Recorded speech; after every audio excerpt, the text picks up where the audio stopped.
whatever area you want to dominate, immerse yourself. Go crazy, go all in, keep learning, never stop learning. Don't think you know it all. And dream freaking big. Nobody who's good at anything learned overnight. Oh, I want to be rich. Why you want to be rich? You have to have a reason behind it. Oh, because I want a nice car. Why you want a nice car? And when you really find out the deeper reason of why, then it becomes easier to make everything else happen. But you gotta be so clear on what you want in life so you can say no to good things and only yes to the best things in your life. I'm gonna make mistakes. I'm not perfect, but there's somebody bigger than me who's behind this. And he's gonna make sure I get to the goal line to fulfill my purpose and my heart's desires.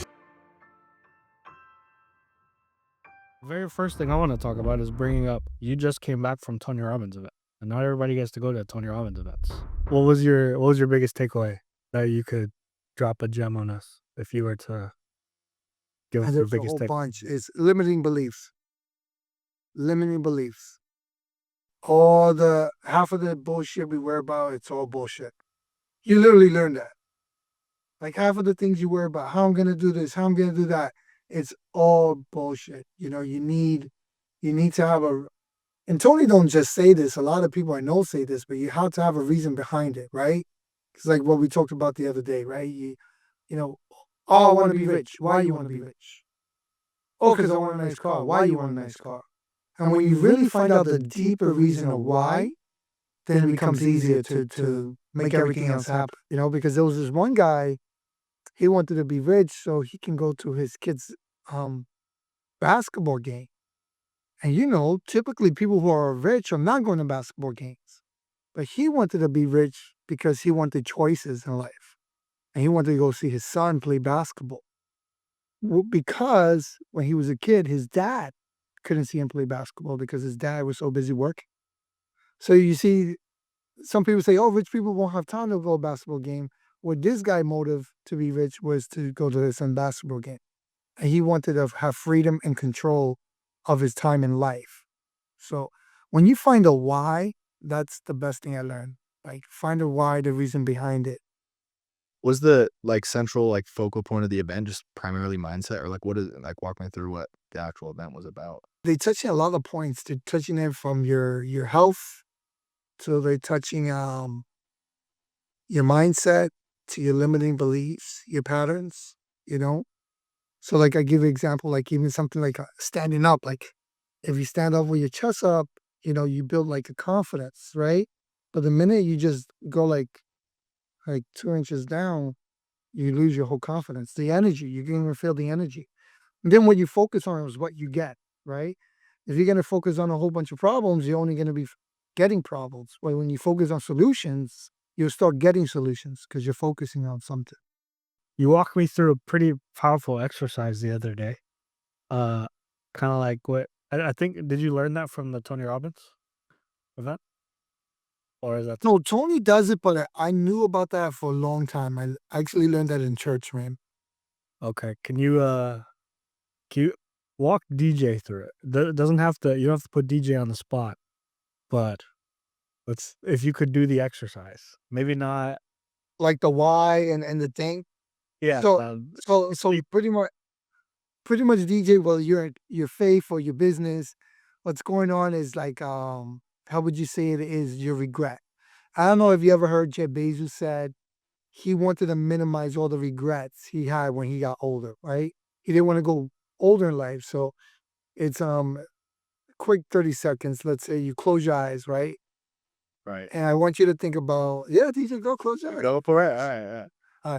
I want you to think about everything that you're doing wrong and everything you know, because as human beings, we know what we're doing wrong.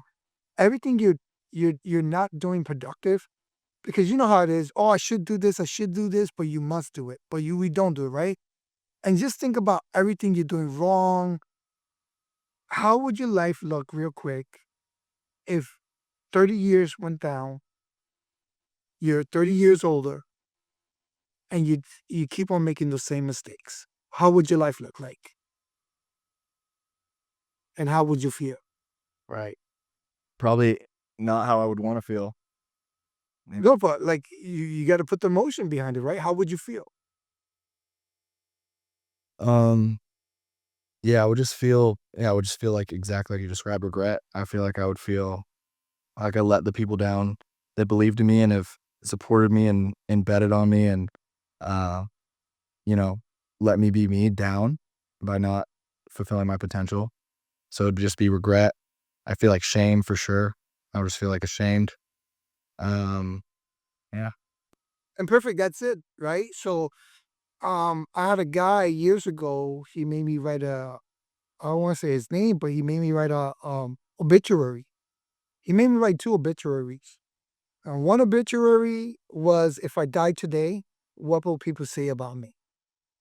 And then one obituary was, if I die as my full potential in the future, what will people say about me? And the one I give you an example for the one, if I would have died at the moment, and that day, I was like, I'm unhappy. I didn't accomplish this. I was too scared, so afraid, like you said, regret, all this stuff. And then the man I wanted to become was like, oh, I accomplished this, I did this, I changed the world, I impacted people's lives, blah, blah, blah, blah. And then he said, okay, now the whole goal of life is, now you know where you're at, go be that person. The obituary you wrote that you died when you're old man. So when you're more conscious about it, you learn how to say no to a lot of things. Right? You only pick up those friends or friends that you want to be intentional with. And then everything else, hanging out, you know, kicking Was it this back. something was this something like you said you learned it in church? Was this kind of like an awareness you had at an early age? Or was it something you developed like later in life? Early age, but then I started practicing, it's normal, you're human, right? We get caught up in the motion and we get focused or the FOMO disease, right? Like when I moved from real estate to private equity, I was like, I only knew real estate, so I was scared, and then you like learn, you like, whoa, wait, nobody who's good at anything learned overnight, but he was consistent. But then it does bring more clarity because the more clearer you are in your life, like and when I mean clearly, it's like crazy. Some people say, hey, I want a nice mansion and a Rolls Royce. And then you got a guy like, hey, I want a 12,000 square foot with an 8 foot deep pool, 13 acres. Like, that's how clear you got to be. You got to be so clear what you want in life. So you can say no to good things and only yes to the best things in your life. I personally know you, so I know you bring a lot of your faith into what you do with business. How does that intermingle? And how does that intermingle in a way that people don't realize? Meaning, like, it's very easy when everyone gathers around before a meeting and prays before the meeting, and then something like that happens. But in the way that you carry yourself for your day to day or anything like that, how does that intertwine? Like when I go to my faith, Christianity, right? It says, Matthew 6:33 is like, first seek the kingdom of God and all his righteousness, and everything will be added, right? And then in that same chapter, it says, don't worry about tomorrow, for tomorrow should worry about its own, right? And then it says, don't worry about what you eat, what food you're going to have, what clothes you're going to have, because if God could feed a bird, he'll feed you. And sometimes just that simplicity of like, come on, guys, let's be honest. You think birds are worried about what they're going to eat every day? Because they already know they're going to be taken care of. And where my faith comes along is, I'm human. We all go through it when we feel like, damn, we don't see light at the end of the tunnel. When you know that you have somebody who's higher than you behind your back, and he's like, keep going, I got you. You just get a sense of comfort of like, okay, uh, I'm gonna make mistakes. I'm not perfect, but there's somebody bigger than me who's behind this, and he's gonna make sure I get to the goal line to fulfill my purpose and my heart's desires. If it's not hurting you, humanity, right? So yeah, Right. that's how I look at it. That's it's it's also super powerful because the more obviously talking to you and then um knowing the people that you end up meeting in your day to day, how much more of a focus that side of life, like if you were to break life into spiritual, like physical, material, all that stuff, it's very interesting how um the guys that you would consider rich, like 1 million to 10 million, 50 million, 100 million, But then the wealthy, like 100 million, billion, Yeah. like multi-billion that you're talking about, and that you know that, it's very interesting to me talking to you how these people focus on the spiritual and everything that you're talking about, and then these mainly focus on the material. Have you seen the same Yeah. thing? One is lifestyle, the other one is purpose driven. A perfect example is a guy who made maybe $1-2 million. And then you got a guy like Jeff Bezos, who was a billionaire driving a Honda Civic in the beginning, right? He's worth $9 billion. And he's driving a Honda Civic because he's not focused on lifestyle. He's focused on what's my destiny, my purpose. What do I want to accomplish in this world? You know, and and it, like Elon Musk, he's the richest man in the world, has a tiny home, right? And he can afford anything, right? These guys are savages when you get to meet them. You met a few of them, Ivan, in the conference. I just don't like to say the names, but they're so focused on their purpose. Like, that's all their laser being focused. Where it helps them out a lot of these guys are very spiritual and they have faith in their God. But what helps them out a lot is you can understand we are spiritual beings no matter what you think in this world. And however you are inside is how you reflect outside, you know? And goes the same thing.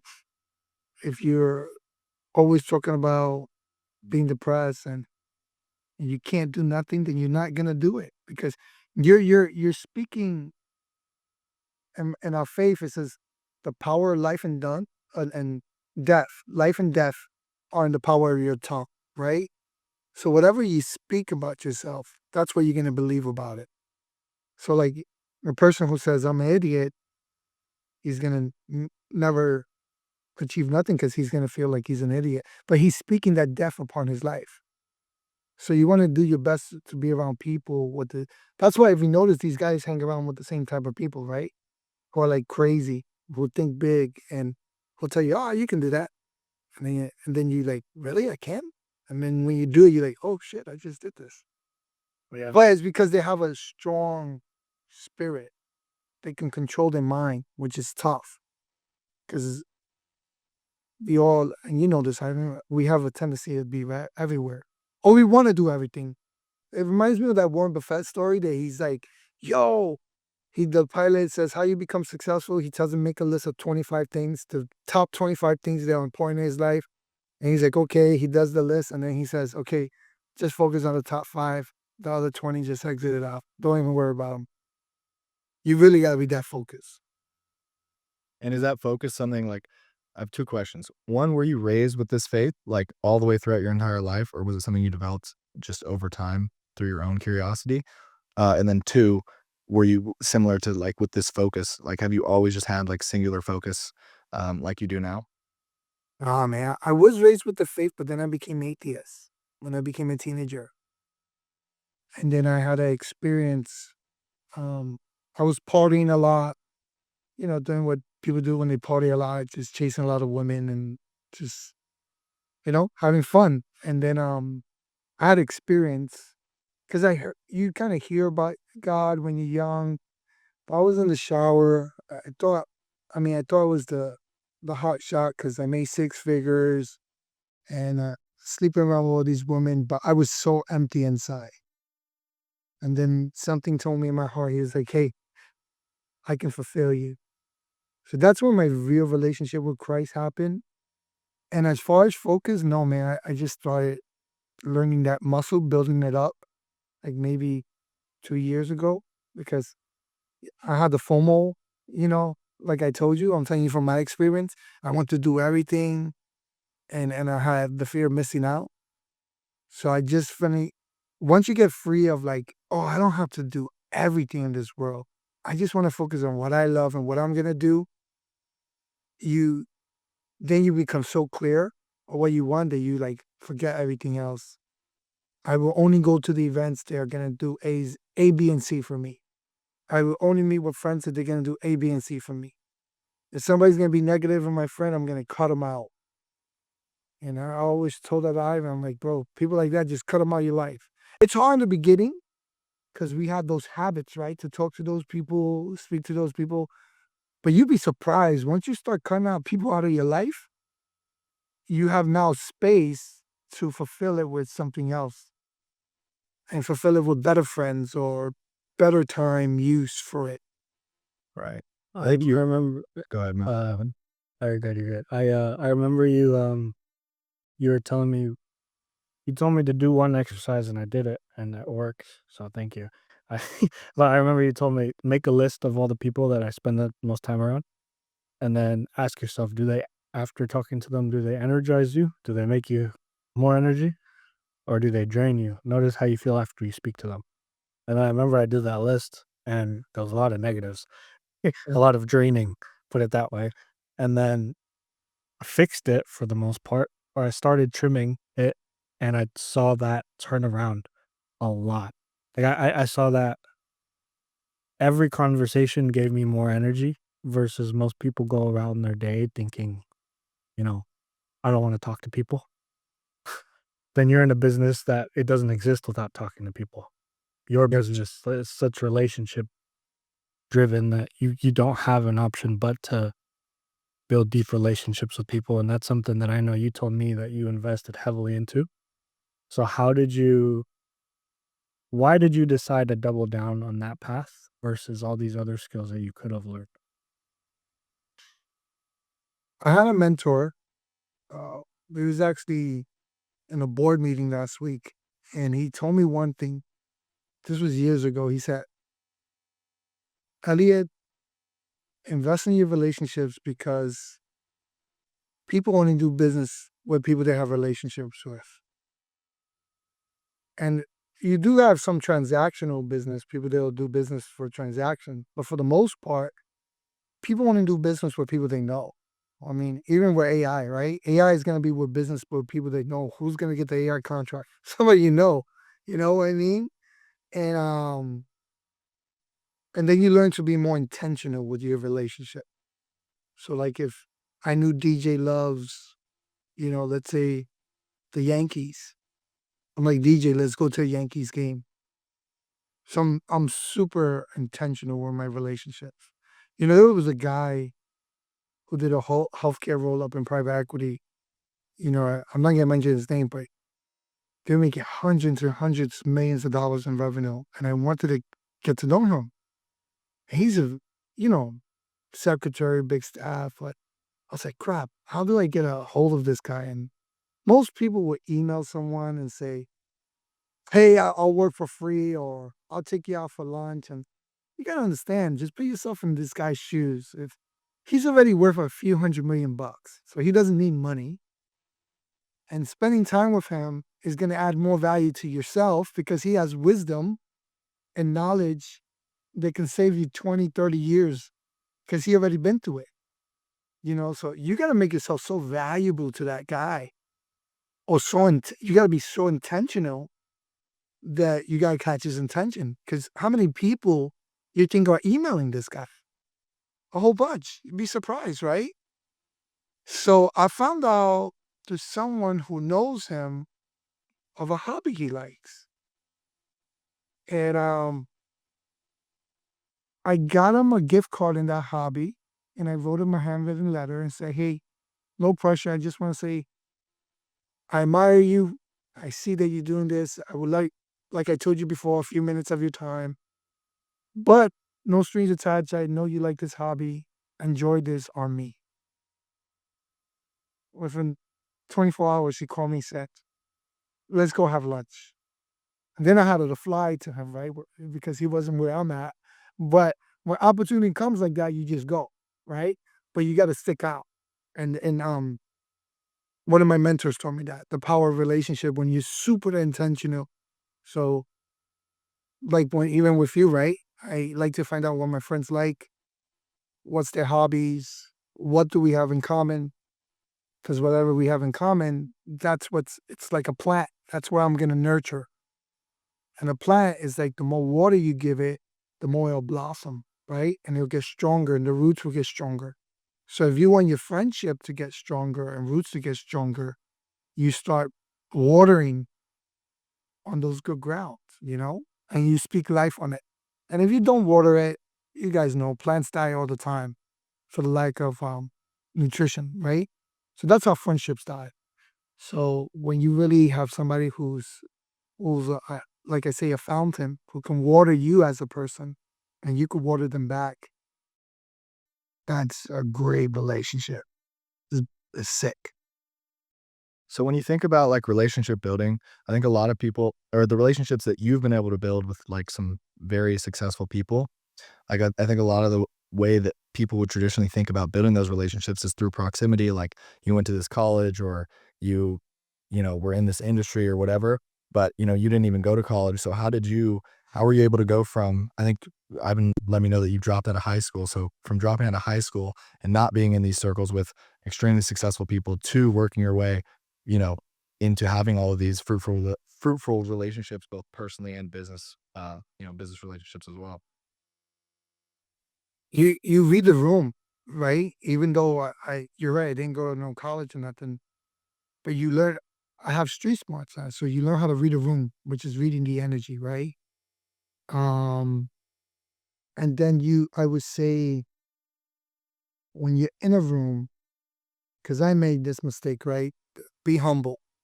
I used to be so arrogant and want to know everything that I lost a lot of relationships, right? Now it's good because I learned how to from my mess ups, right? But I lost a lot of relationships thinking I know everything. And then one time there was this guy, very wealthy individual. He saw me talking, and somebody asked a question. I was like, yeah, yeah, yeah, yeah. And then everybody left, and I remember he stopped me. He said, Elliot, come here. And I said, yeah. He said, do you know what the guy was talking about? I was like, no. He was like, then why you say yeah? And I said, oh. And he was like, look, next time ask him, what does that mean? Because the only one who's going to leave more stupid is you. Because your ego doesn't allow you to learn, and you're thinking you know everything. But if you could have just said, hey, no, I don't know that. Teach me. Even if they would have laughed at you, you would have left smarter instead of more stupider.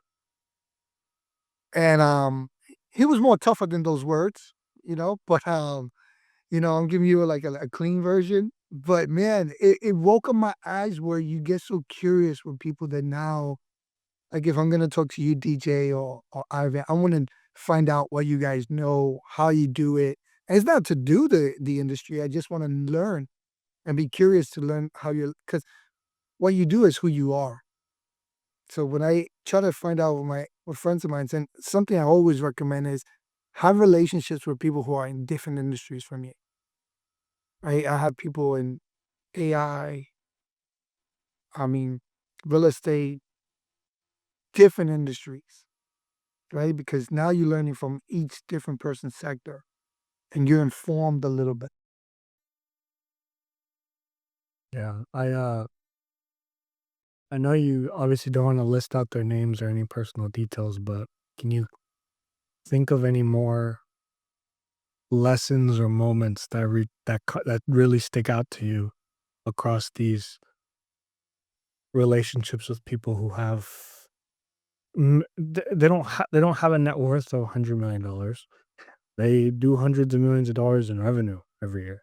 They do billions of dollars in revenue every year. Not many people get to speak to those types of people. Not many people even know where to look to find those types of people.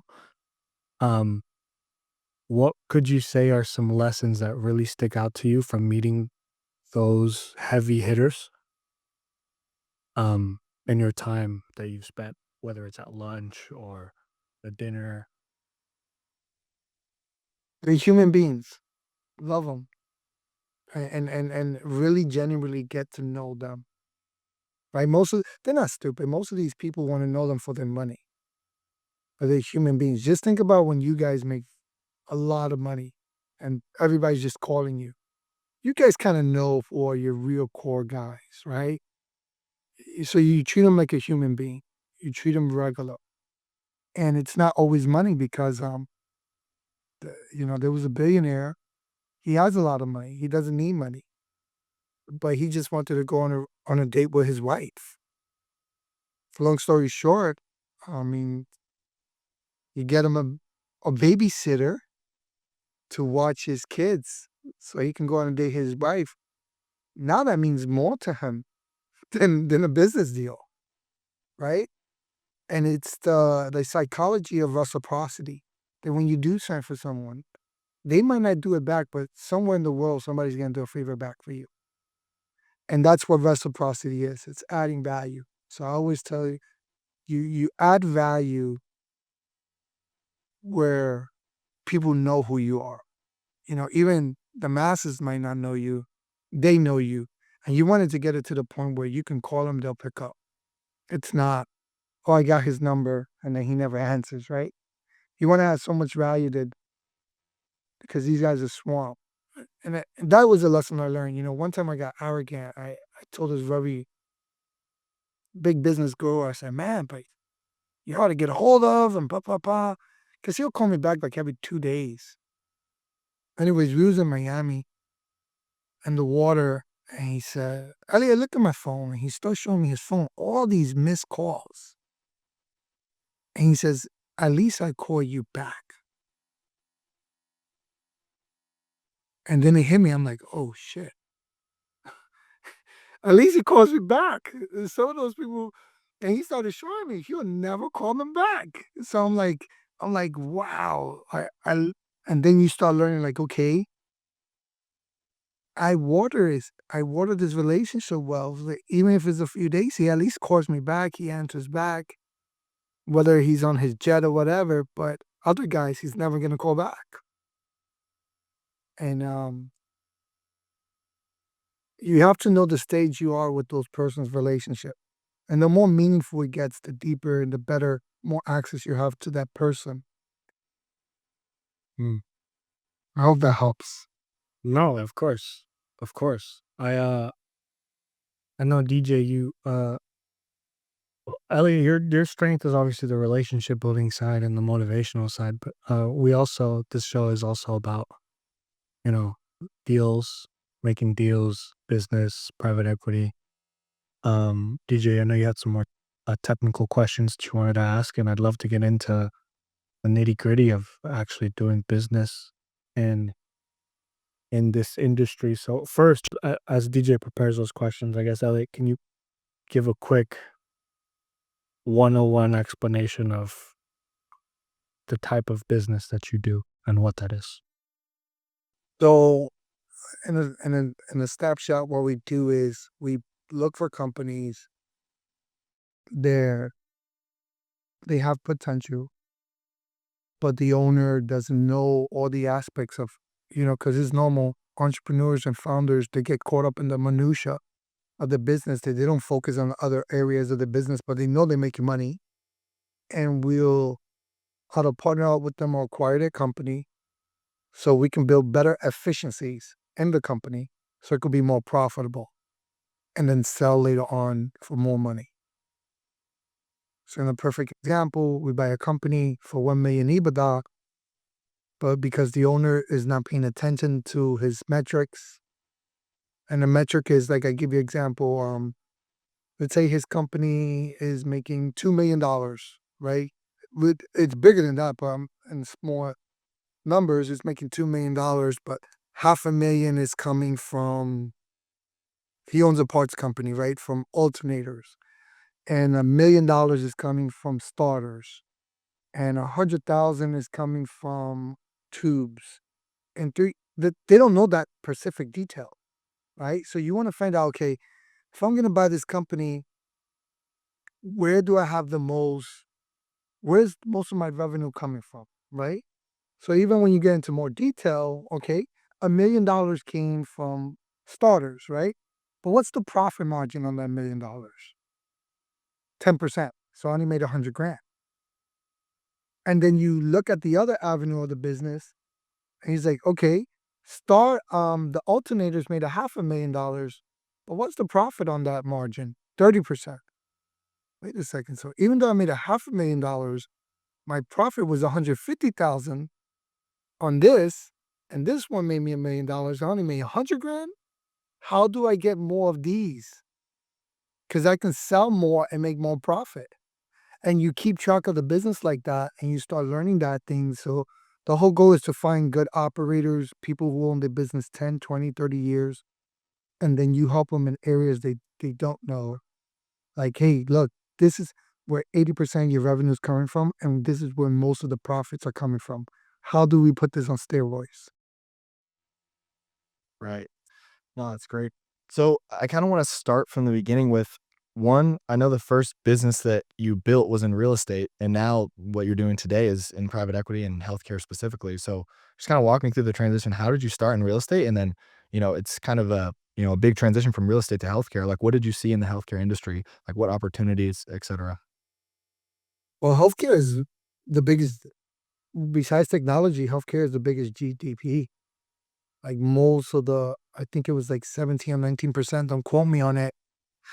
But healthcare is real big in the market, right? So for every $100, it takes a big chunk of it. Um, Also, and for the most part, I mean, I don't want to be rude, but people are always going to get sick, or people always want to be healthier. Where real estate, you go through cycles. Healthcare has cycles too. Everybody has cycles, but you want to be in a cycle that whether the market is going up or down, it does good. And like I give you like a cycle I would never do, but alcohol. When '08 happened, alcohol profits still kept on doing good because people kept on drinking because they were depressed instead of being happy, right? So that's a good business though. Whether the economy's collapsing, people are still spending. Healthcare is another one. You know, people are still spending on it, and now technology, it's a big one. Right. So you're kind of looking at it just from like a macro perspective of like literally where is the average, American Oh, we're whatever, going. just where is it going to? And you saw that that was a big percentage.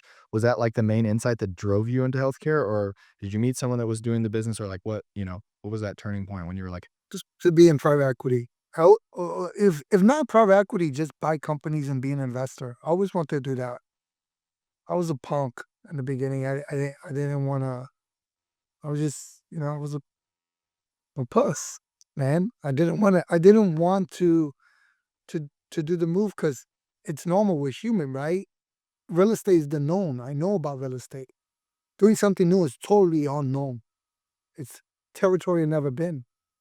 But then once you find out the secret, how you can go to any industry, you stop getting scared. and what is that secret? What's the secret? Mentors, mentoring, mentors, right? So I give you example. If tomorrow you say, "Hey, Elliot, I want to be in the gym business," I would tell you find the most successful person and have him as your mentor. That's what you were 'Cause- able to do in private. yeah, yeah. To, but I already built real great relationships, right? And a lot of people who are wealthy, even in real estate, they're putting money in private equity. I remember you told me that you're a mentor right now that is helping you with private equity. The truth was is like there's a market in everything you do, right? So I give you an example. Let's say your house is worth $1 million. And you know this when you're looking for a house, the neighbor house will be worth almost the same, $1 million, right? There's a market. What you can't do is your neighbor, he could put better granite countertops than you, better stuff. He might get a little bit more money, but not too much. He's not gonna get 2 million out of it. Because in real estate, your prices go by the square foot. Whatever your square foot is, that's what the market determines. So in my case, I was trying to buy businesses for more than what it was worth. And I would have went bankrupt.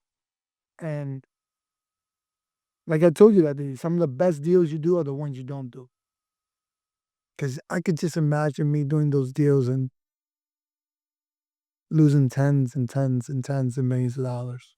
Yeah, that brings me to an interesting question. So obviously, if you're investing in a real estate property, like you said, you're kind of looking at it, you're going to look to buy low and kind of sell high. Obviously, it's kind of a similar principle with a company, I'm assuming.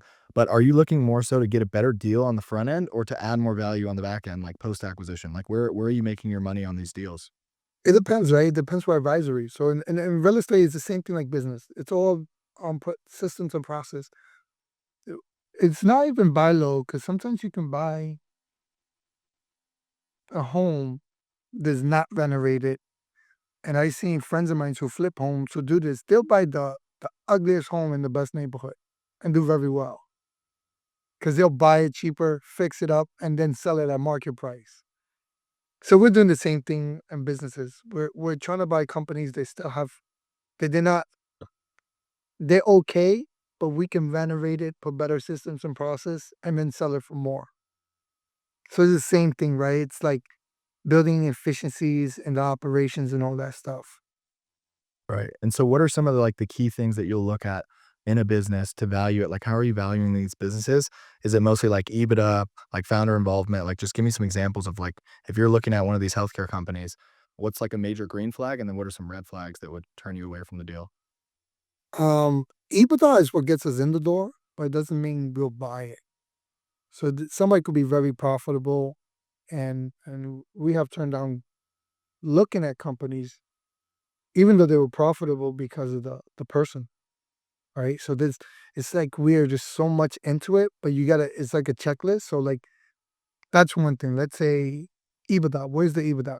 10%, 20%. Typically you want to get 20% higher EBITDA. But okay, 20%. So he met that checklist, right? Now let's go meet him. What type of operator he is? Is he open minded to changing? Because some people don't like to change. So what happens is if you're buying 50% of this guy's company, he might want to still run it the way he's done it before. And insanity is doing the same thing the same way, expecting different results. So you can't run it the same and expect a different result. That's crazy. Right. But you want to meet the founders, you want to meet the people, because no matter what company you buy, you are gonna buy people. And if you don't have alignment, if you guys don't have the same vision, which I learned this the hard way to partners. I have some partnerships too. I don't want to act like everything's green. You learn that if you don't have alignment, you should just never do the partnership, or don't do the deal just because you want a deal under your table, because it will bite you in the ass later on. I How remember much? you had told me, go ahead, DJ. Now you go first. Okay, I was just gonna say, because I remember you had told me some partners like you lost, what was it, $1 million, a few $1 million, if It was or less, or an amount. It was a little bit over an amount that you don't want to say, but yeah, and it happens. It's normal. You're like, man, I lost this because of bad partnerships. So these days, I'm more like, I want to know the person who I'm being a partner with. What is his character? And nobody's perfect by all means, but if he tells me he's going to have something ready by a day and doesn't have it ready by that day, you just learn, okay, he's not reliable. That's real big, because you want the guy, and we all have somebody in that life that you said, there's always somebody in your life that you're like, nah, if he said he's going to do it, he's going to do it. Because I know him. That's his word is everything. And that's more important than a person's character, to tell you who they are, or do they really take their words serious. Which you learn later on that they're not hurting you, they're hurting themselves. Because I give you an example, let's say, hey guys, I'll do this introduction to this person by Friday, and I don't do it. I'm not hurting DJ or Hypeman. I'm hurting myself, because it just shows then I become a person who's not a man of my word, and I don't accomplish what I say I'm going to do.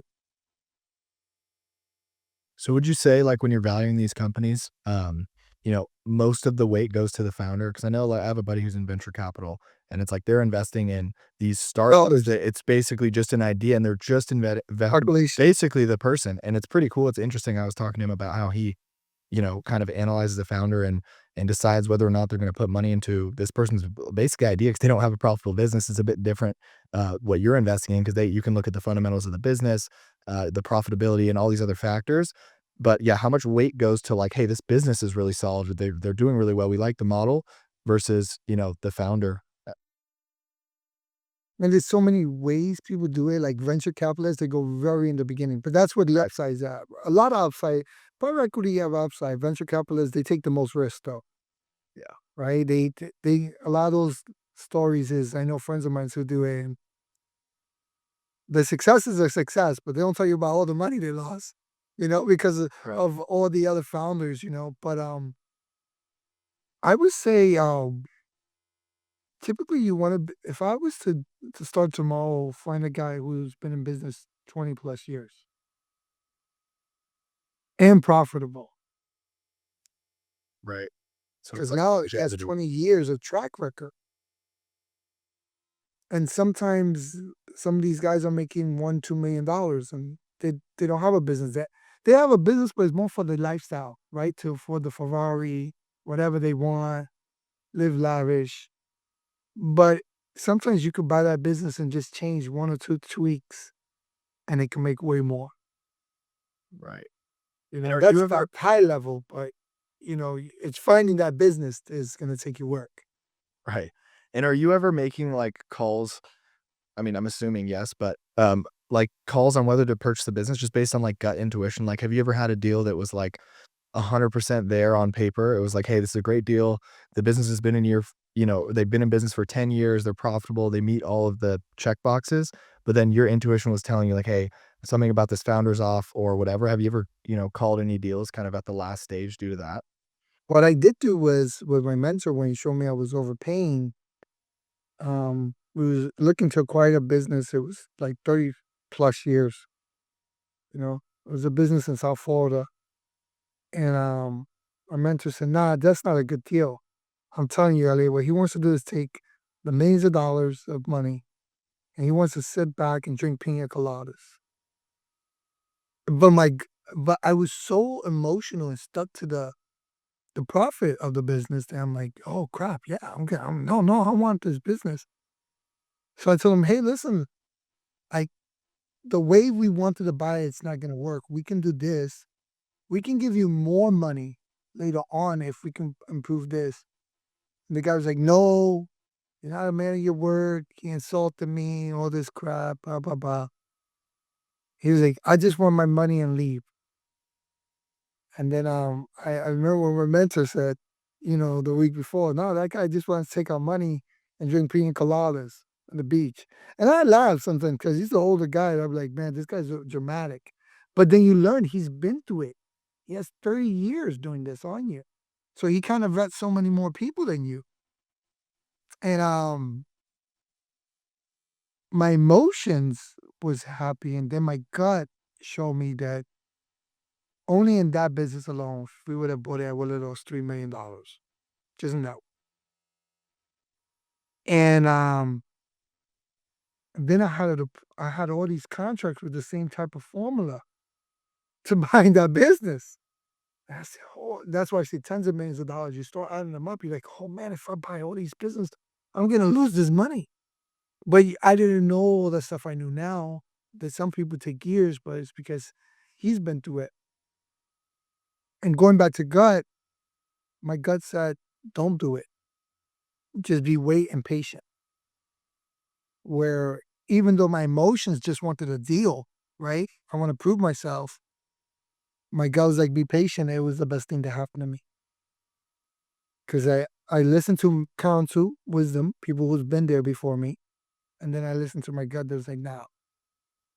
Because then you also learn that some people own a business and some people just own a high paying job, right? So like a real business is, let's say, a real business is you can leave and the business is still going to be making money. Right. If you leave for 2 weeks and the business suffers and doesn't make money because you're not there, that's not a business. That's just a guy who owns a job and says he has a business. He doesn't have a business. So that I learned, right? A lot of people think they're business owners, but they're not. They just own a job. Right. Yeah, we're working with. Go ahead. Go ahead. No, go ahead. Yeah, no, I was saying it's interesting. It's something I'm learning because like we're working with another firm and we're helping them source deals, and we're obviously looking at all the qualifications that they have. And it was kind of an insight to me that they were like, yeah, that we actually don't want to acquire specific businesses that have too high of margins, because I can tell you in 30 seconds that founder's working 60 hours a week, and he's, it's just like you said, it's just a high paying job. And if the business actually has too much margin, like some people would be like, oh, it's more profit, but then they're like, oh no, I know that founder is so involved that if we were to acquire his business, that would be problems, because if he were to transition out, the business wouldn't be valuable anymore. It will that would- fail. yeah. It's personality driven. Agree. Yeah, whoever gave you that advice, that's true. For the most part, right? I don't know, but yeah, for the most part, that's how it goes. Those trends. Right. Hey, go ahead, Ivan. Sorry, I didn't mean to cut you off. No, you're good. And this stuff is very interesting because at the end of the day, the people that you're also serving, because it's not all of your personal capital that's going into the deals. That isn't private equity. You're taking investor money, right? You're taking Yeah, reports to investors. you're being a steward of their money. And if this is somebody that's worked decades to accumulate a certain amount, and they're putting that trust of all the energy and time and blood, sweat, and tears that they put into building a business or a job that pays them very well, and they made a lot of money, and now they're handing it to you. What does that, I guess, feel like in terms of, or what does that feel like? How does that change your decision making when now it's not only your capital online, but it's the capital of, investors that are looking at you to make the best decisions. And I invest in myself, and you could write checks of hundreds of thousands or a million, but when it's your money, you don't care because you'll say, I get it back. When it's other people's money, you don't sleep as well as night, or you feel bad, or, you don't want to lose that money. You want to be, because you know that. We only take accredited investors' money now, right? In the beginning, I'll take anybody's money, which I learned that was a bad thing. But after talking to my security attorney, they're like, no, don't do it. Yeah. But so they're already financial independent, they're rich people. But still, it's heavyweight, man. It's weight. Some of probably the sleepless nights I had was did I invest it right? My wife knows. Am I doing the right things for their capital? It's weight. I don't know. I don't have it all together yet, so I'm still learning that. I know some of my mentors, they don't. I have a guy who he lost $1 billion, and he's like, "There's nothing you can do." He made billions and billions of dollars too, but he lost $1 billion. He's like, "What can I do?" And then you learn like not everybody's always gonna hit a home run. What else have they shared with you about being in the position that you're in? How they Don't take it personal. I mean, they all share the same thing. They all hated losing the money, right? It damaged you. They all hated that aspect of it, but life moves on, right? And if you keep playing that story in your head, you're never gonna move forward. So, right, remember, typically from what I was taught from people who are depressed are always focusing on the past, and people who are anxious are always focusing on the future. Because when you're depressed, you keep on focusing on something bad that happened to you in the past, but it's not happened to you now. But you keep revisiting that in your head, and when you're anxious, you keep focusing something on that didn't happen at all in the future. So you try to do your best to live present, to not let it beat you up, but you do best. And of a people pleaser, I'd rather do like what I tell you, Ivan, shoot it to you straight than just please. Because before, what do you think? What do you think? And you want people's opinions, but you learn that, like certain people who will start with you in the business, they won't last and stay with you and be consistent. That brings me to an interesting question that I had that I wanted to bring up was, how do you think about, like, if you were to start over from scratch building your business, are you thinking about getting the right butts and seats, like getting the right people to build the business? Like, how do you think about like delegating? Because you mentioned earlier about how if you were thinking about it, you would just get a board of all the gaps that you have in your skill set or whatever it may be. just to have that support system. So how do you think about building teams, like, finding good talent, putting the right people in place to, like, basically run the business? Well, one thing I am learning is, my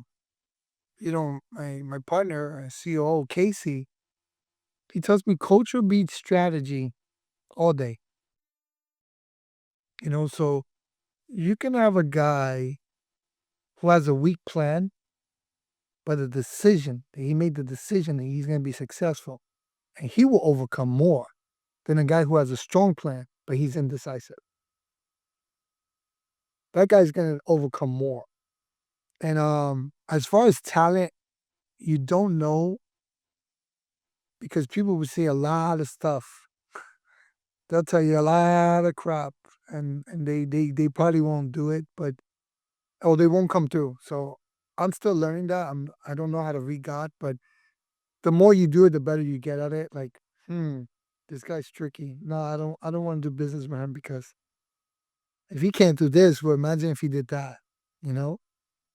Right. So, I mean, as far as people in the right seats, if you find somebody who's good at that area, and you have to have some commonality, right, DJ? So let's say, going back to what we talked about, let's say you want to buy auto parts. If I want to buy an auto parts company, I'm looking at the guy who was the former vice president of a big auto parts company. I'm looking at the guy who was the CFO of that auto parts company, who knew how to manage the numbers. And I'm assembling a team, like a basketball team or whatever team you want, and saying, hey, listen, let's all do this together. You get some ownership. Let's get investors' monies. Let's buy the smaller auto parts company and make it into a big one. But they already know how it is to be in that familiarity.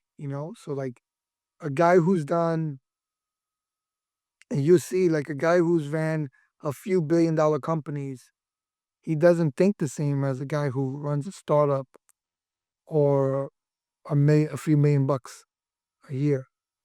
He's like, he that's his temperature already. It's at $1 billion minimum a year, right? So he can expedite 20, 30 years of what he did to build it. I say, hey, when we was here, this was the best efficiencies, the best systems, the best process, so we can have more profit. And then that's what I would do no matter what business I get in, was find people who are good in those areas, but people also that you have alignment with. Because what you don't want, from my mistakes, is you find people that you guys are not aligned, and it'll bite you in the butt later on. Right. And then how do you think about, like, for example, you're saying going out and finding, like, someone who already has the experience in the area, and then ideally at a super, super high level. So if you're thinking about it from kind of like you're in the startup phase, or you're just starting a new fund and you're raising money and then you're going to go build this business, are you selling these people, like, just kind of on the vision of where the company's going? Are you incentivizing them with, like you said, potentially giving them a little bit of equity? Like, how are you able to get the best people and, incentivize them and get them kind of bought in? Well, when I got some equities, you already have the team members. You got to have the experience. Remember, when experience meets money, money works out with experience, and then experience works out with money, right? So it's a perfect match. Somebody who has 30 years of experience, you feel more comfortable giving him money. Right. And then when you give him money, you're like, man, I gave him money, but now I just walked out with 30 years of experience. So when investors are giving money, they're like, hey, if I'm going to invest in this guy, he has 20 years of buying these type of businesses. I might want to invest in him. Now, in my case, I already put aboard people who have more experience than me. So when I approach companies, I did a few $100 million worth of deals, but these guys have done billions. I can say, hey, listen, as a team, we've done over $30 billion worth of deals. And it's the truth, because Right. you already gather up those team members so people can feel comfortable. So you've built a team prior to going to investor. So you're In basically my case, I did. Yeah. But it's because I already had a mentor that told me to do that. right. Because he didn't want me to go through the headaches of what he went through, was trying to raise money And everybody's like, who the heck you are? Who's in your team? I ain't giving you nothing. So he showed me the way, like, oh, you want to make it quicker? Give some equity away and get team members. Because, it's different if you have a new basketball team and there's 5 players you don't know, right? But let's say you have a basketball team and you have, Michael Jordan, LeBron James, who's in that team. Let's say you don't know all 10 players, but 2 of those players are good. It changes up the ball game, right? Like, oh crap, this guy, look who he has. Look who he has. So yeah. No doubt. Yeah, no, that's Super interesting. super interesting. It's been a big insight for me as well, like just in building my own stuff. Has always been like, I feel like when I first started, I had these limiting beliefs around like the level of talent you can get based on where you're at. You're like, okay, if my company's doing less than $1 million a year, in the start, how am I going to go get the best talent? But like I've kind of come to the epiphany that you can go find really good people. Obviously, I'm in a different business. I'm in a service business, but you can go find really good people by having a bigger vision and selling them on this vision of who you're going to serve, being able to get bigger projects. And, you can go find people that you wouldn't be able to find, normally by being able to show them what's possible and then, bring them in, like you said, and give them equity. And then you also have a better sales pitch to the clients that you're going to be pitching because you Exactly. team. So it's a flywheel. It's like, the bigger vision allows you to get the better team, and then the better team allows you to get the better clients, the bigger deals. And it's been incredible insight. But most people want to do everything themselves. They want to own everything themselves.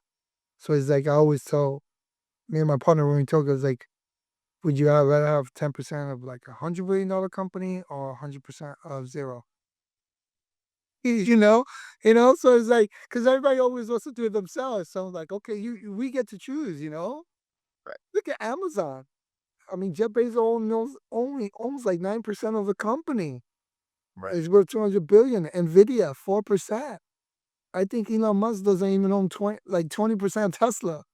You know, you need people to build something big.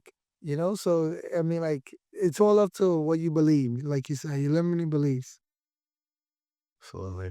One question I wanted to get to is with how you see what, like, there's something new coming out every single day with obviously like AI and all this other stuff. There's new stuff coming out every single day.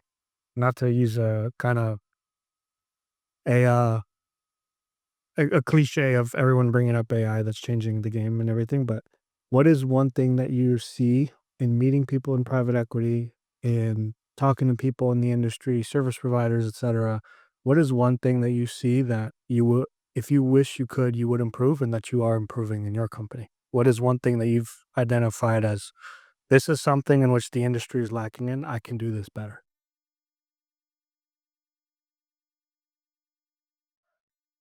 So basically, it's an area of where private equity is moving towards where I can do better. Correct? Is that the question?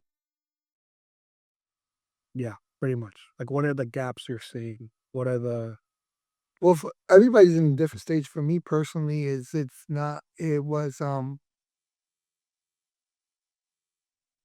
always say probably technology and AI, but when I went to a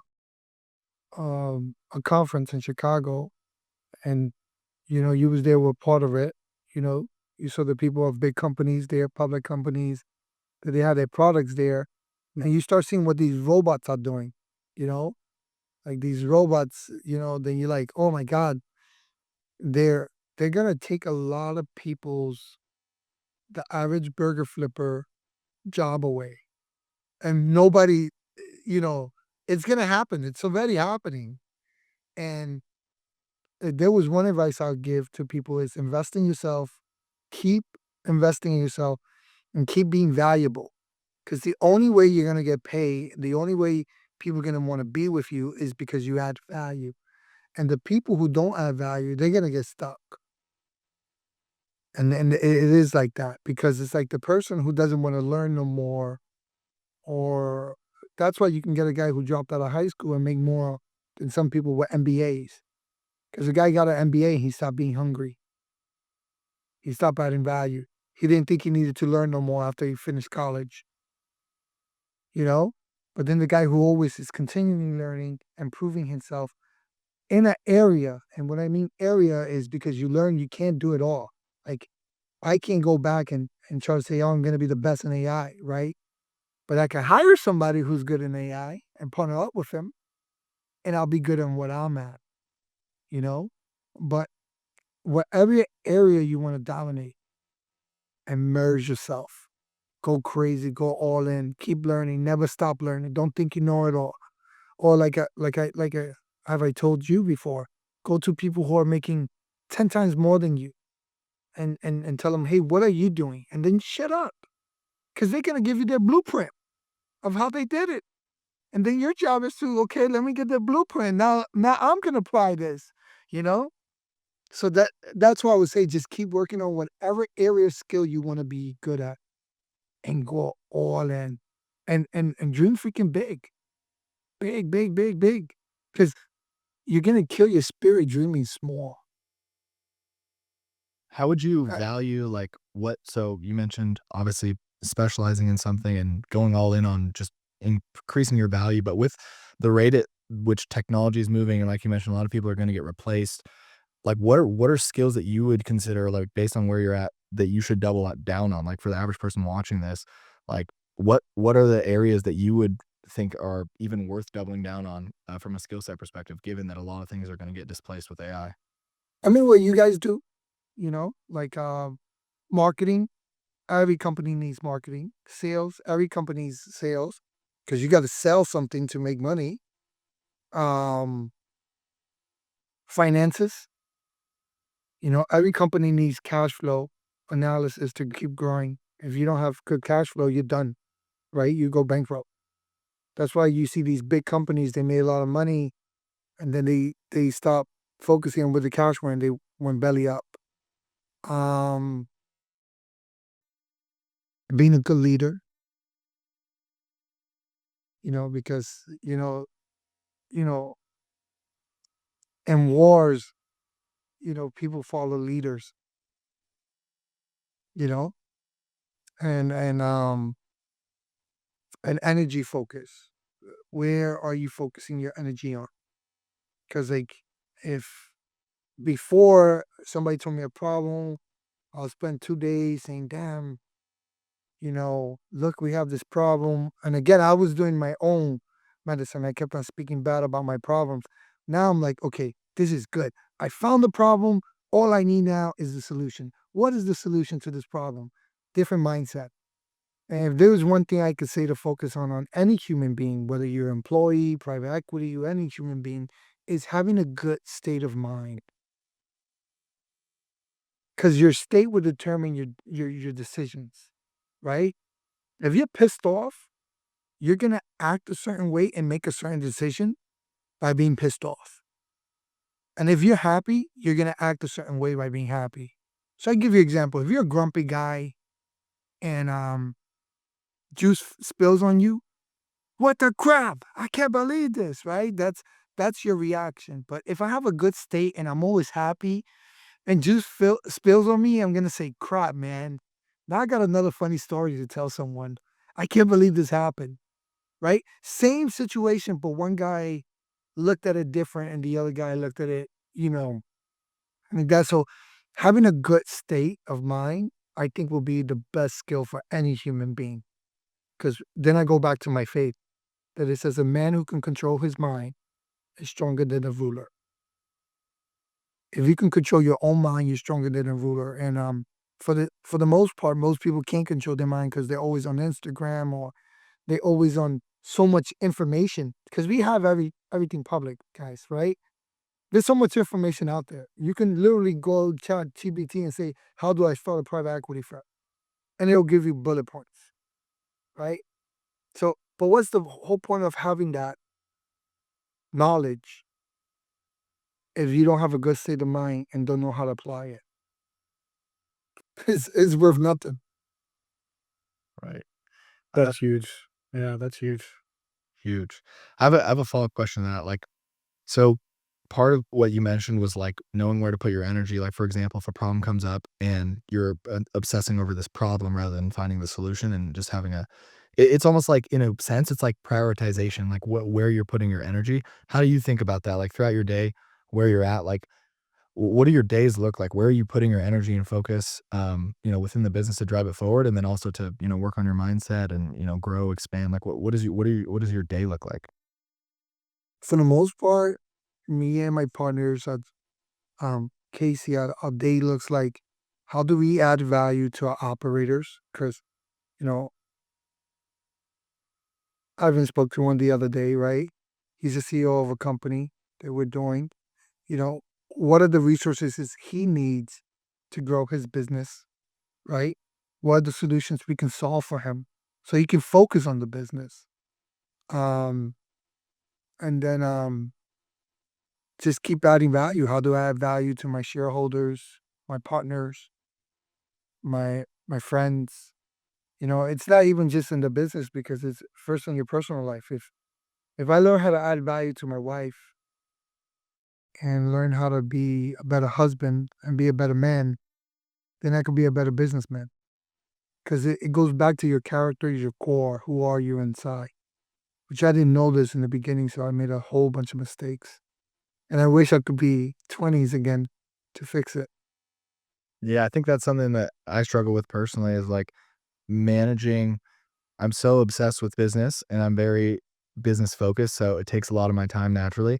And like prioritizing, like I almost have to like systemize my personal life and like actually make an effort and block times out to check in on people and make sure my relationships are still good. How have you been able to do that throughout your career? Obviously being very busy, very successful, multiple companies. Make a list. Like literally, in a week, I will make a list and try to reach out to a certain amount of friends a week. Hey man, how you doing? Love you, thinking of you. And let's say this week it's gonna be Ivan, DJ, Max, John, and another friend.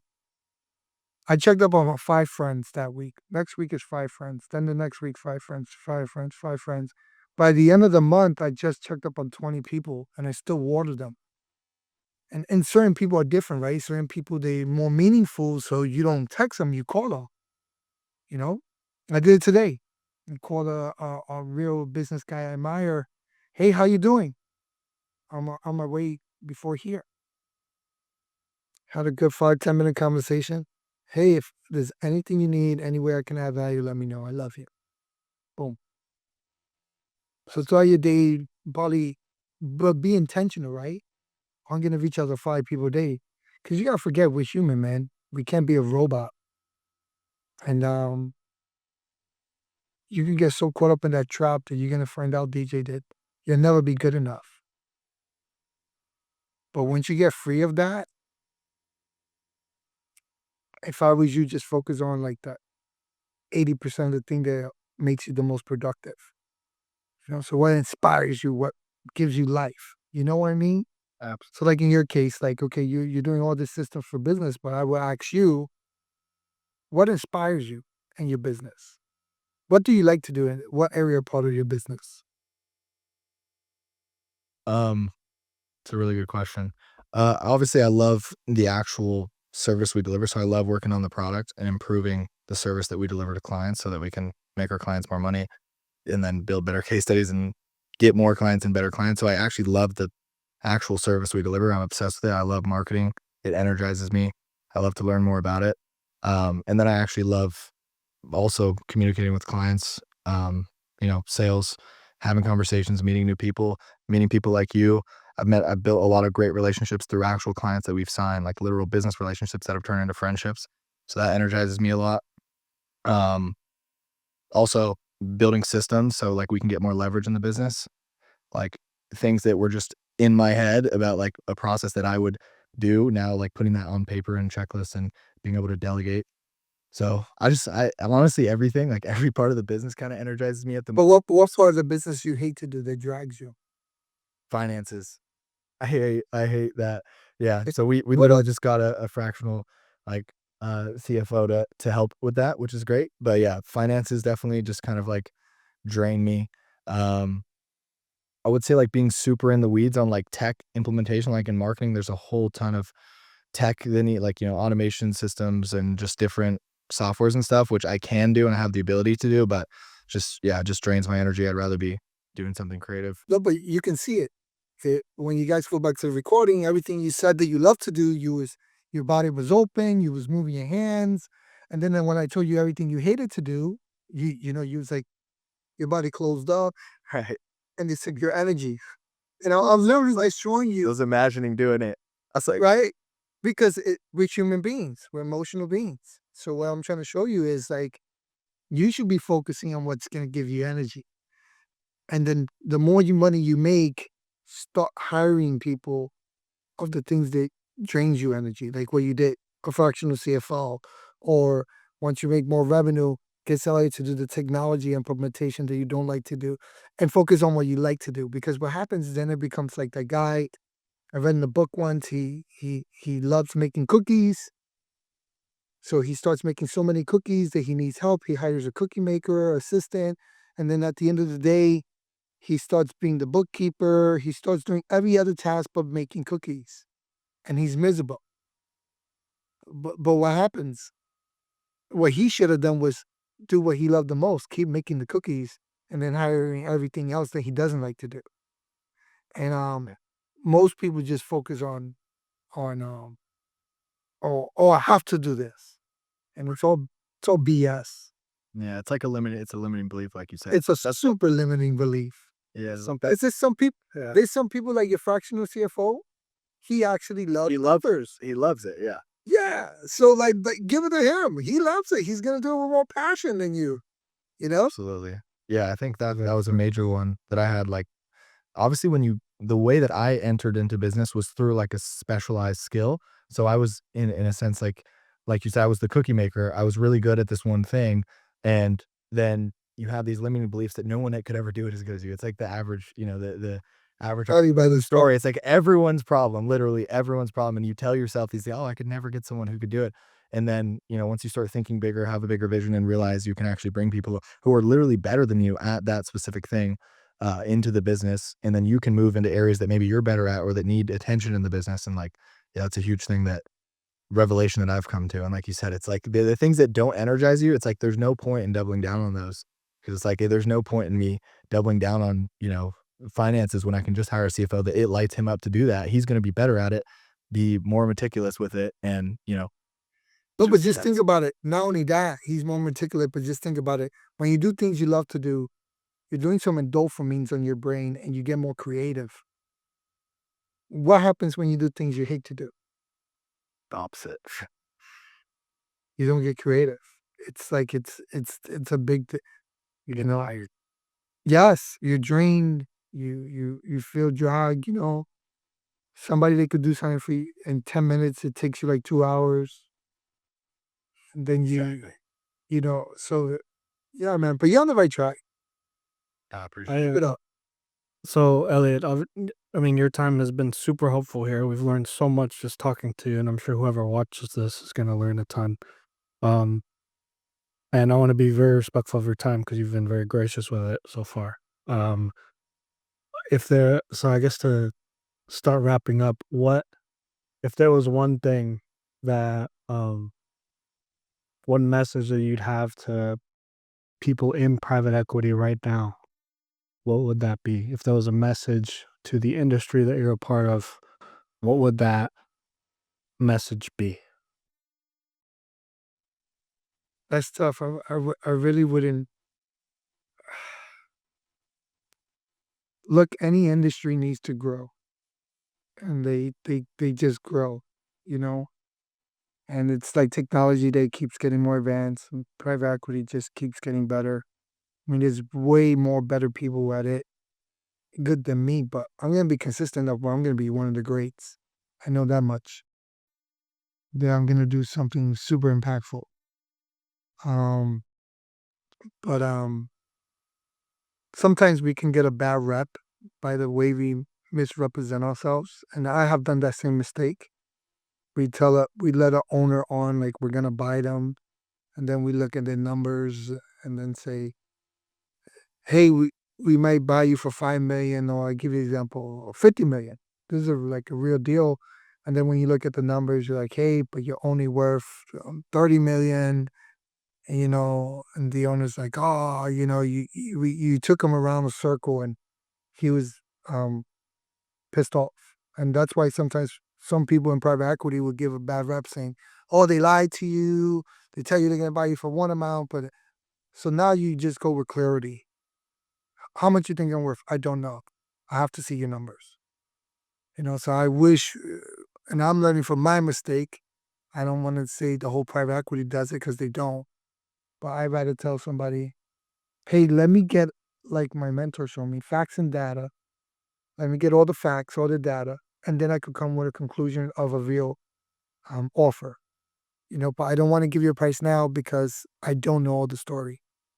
So let me get all the story, and then I'll come back to you. And that's why people say, oh, they get a bad name. And there's some firms that do it right.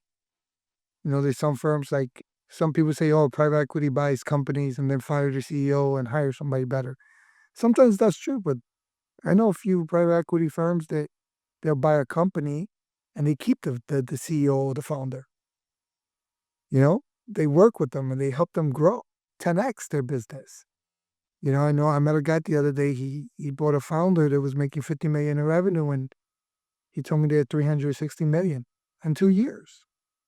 Never fired them. But I would say the only thing I would work on, even for myself, because I don't like to talk about everybody else, just myself, is I don't do that no more. I don't tell people, hey, I'm going to buy you at this price.